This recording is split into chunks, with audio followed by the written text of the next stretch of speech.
안녕하십니까. 어제 비가 오고 오늘 또 흐린 가운데 날씨가 조금 쌀쌀합니다.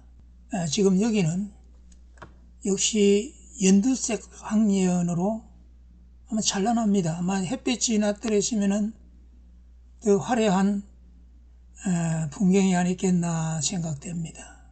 내일 해가 나면 그런 광경을 아마 즐길 수 있을 것 같습니다. 오늘 또 오전에 사정이 있어서 오후에 강의를 시작하게 되었습니다. 그러면 곧 시작하겠습니다.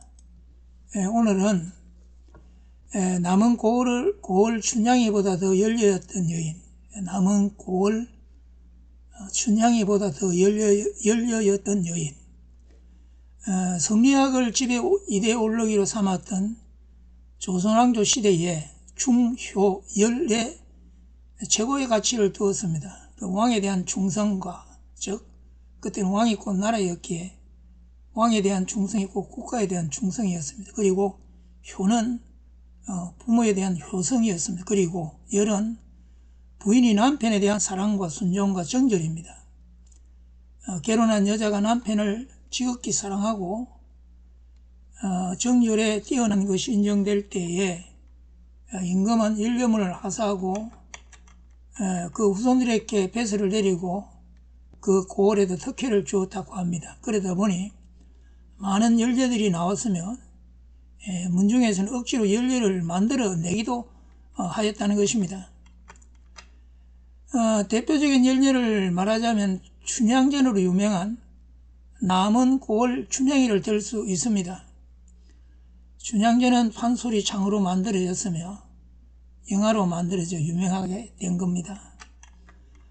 남은 부사의 아들 이몽룡이가 퇴기 월명의 딸 춘향이와 사랑을 하다가 이몽룡은 그 아버지가 임지를 한양으로 옮겨서 한양으로 돌아가고 춘향이는 남은 고을 원님으로 부임한 변사또의 수청을 거부하다가 감옥에 갇히며 모진 고문을 당합니다.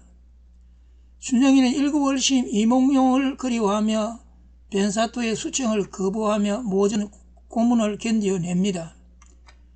이몽룡이가 전라의서로 남은 고을로 내려와서 춘향이를 찾아갈 때 거지로 변장하고 찾아갔으나 춘향은 변함없는 사랑으로 맞이합니다.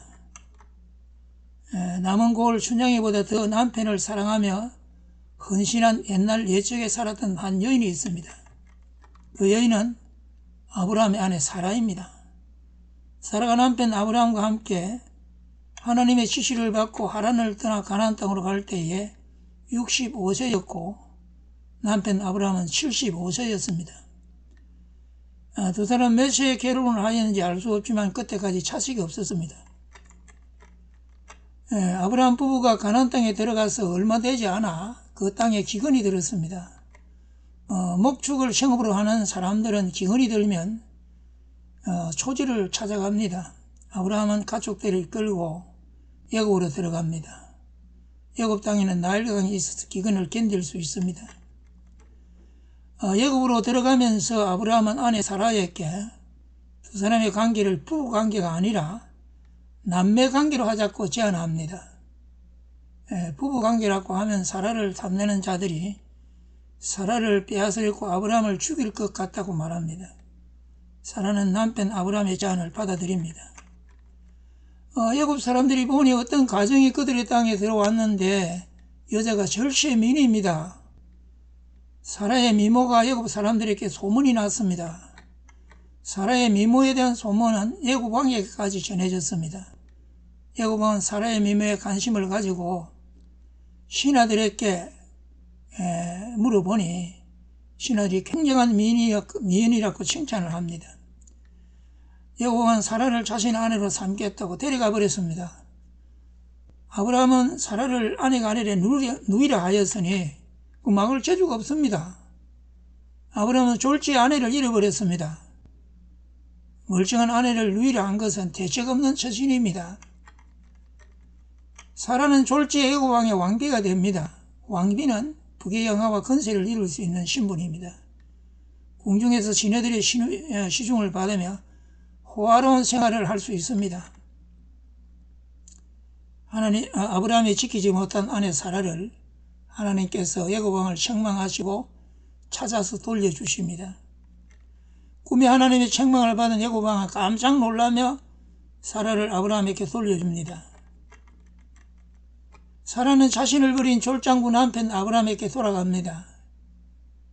현실이 어떤지 부딪혀 보지도 않고 자신을 죽일 것 같다는 지혜짐장으로 아내 뒤에 숨어서 아내를 위로하면서 포기하였으니 사라가 남편 아브라함에게 돌아오지 않는다 하여도 탓할 수 없습니다.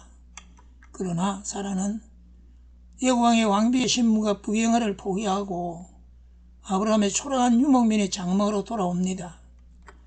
양과 염소 등 가축 냄새로 찌들린 아브라함의 장막으로 돌아옵니다. 이것이 남편 아브라함에 대한 지고한 사라의 사랑이라 할 수 있겠습니다. 가나안 땅에 온 지 10년, 아브라함의 나이 85세, 사라의 나이 75세, 그동안 아들을 낳기 기다렸으나 아이를 낳지 못하고 사라는 아이 낳을 나이를 넘겨버렸습니다. 아브라함은 어릴 때부터 길러온 종 엘리에셀을 양자로 삼아 후계자로 세웁니다. 부인이 아이를 낳을 수 없을 때 그이가 첩을 들여서 아들을 낳아 후계자를 만듭니다. 그런데 아브라함은 그러지 않고 종을 양자로 삼았습니다. 이것은 아내 사라를 위한 배려라 생각됩니다. 자신의 아이를 낳을 수 없어 첩을 얻어 아이를 낳는다면 사라는 자신에 대한 비애와 자괴감에 힘들게 살아야 하였을 것입니다. 아마 이런 것을 헤아려 본 아브라함은 첩을 들이지 않고 종을 양자로 삼은 것 같습니다. 하나님께서 아브라함이 양자로 삼은 엘리에셀을 인정하지 않으시고 아브라함의 몸에서 난 자라야 후사가 될 수 있다고 하십니다. 하나님의 이러한 뜻을 들은 사라는 아브라함에게 그네의 여종 하갈을 주어서 아브라함의 아들을 낳게 합니다. 사라는 남편 아브라함을 위한 자기 희생을 감수합니다. 대단한 결단입니다.